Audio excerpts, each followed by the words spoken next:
हरे कृष्णा। अक्सर देखने में आता है कि यहाँ उस देवता का प्रचलन है, वहाँ उस देवता का प्रचलन है, और कुछ जगह देखने में आता है कि कुछ के लिए बस अपने राधा कृष्ण ही सब कुछ होते हैं। उनके लिए हमारी राधा रानी से बढ़ के, हमारे कृष्ण से बढ़ के कुछ नहीं है। लेकिन क्या इन दोनों में अंतर है? क्या दोनों बराबर हैं? चाहे किसी देवता की पूजा कर लो, चाहे भगवान कृष्ण के शरणागत हो लो, क्या वो दोनों एक ही हैं? नहीं, वो दोनों एक नहीं हैं, क्योंकि देवता भी जिनकी शरणागति स्वीकार करते हैं वो भगवान कृष्ण हैं। भगवान कृष्ण सबको शरणागति प्रदान करते हैं, चाहे वो देवता हो, चाहे वो मनुष्य हो।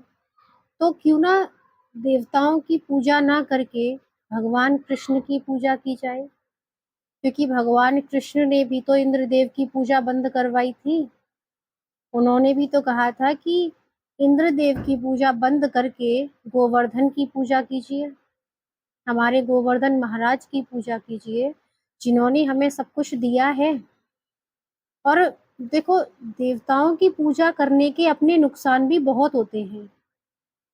पहली बात तो ये है, देवता हमको एक लिमिट में ही कुछ दे सकते हैं। अगर हम उनसे ये मांगे कि हम आपकी पूजा करते हैं और आप हमें भगवान कृष्ण की शरणागति दिला दीजिए, तो वो डायरेक्ट ऐसा नहीं कर सकते, क्योंकि कृष्ण की शरणागति के लिए कृष्ण की परमिशन ज़रूरी है, उनकी कृपा ज़रूरी है। लेकिन अगर हम कृष्ण से मांगे कि हमें अपनी शरणागति दे दीजिए, तो क्या वो अपनी शरणागति हमें दे नहीं सकते? क्योंकि हम उनसे डायरेक्ट मांग रहे हैं। और दूसरा, देवताओं की पूजा के अपने नुकसान भी होते हैं। जैसे अगर हम दो नाव में सवार होके चलेंगे तो हमारा डूबना निश्चित है। अब एक हाथ से तो हम भगवान कृष्ण की पूजा करें और दूसरे हाथ से देवताओं की पूजा करें, तो ऐसा कैसे चलेगा? एक नाव में सवार होके ही पार हुआ जाता है, दो नाव में सवार होके पार कभी नहीं हुआ जाता।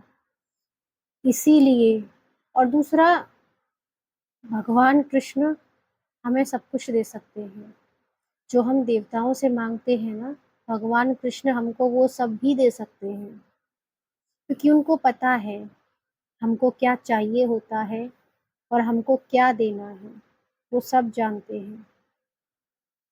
वो तो हमें मोक्ष भी दे सकते हैं, मुक्ति भी दे सकते हैं, वैकुंठ धाम भी दे सकते हैं। वो ऐसा कुछ नहीं है जो वो हमें नहीं दे सकते।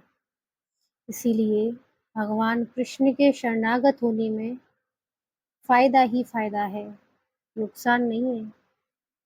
हरे कृष्णा।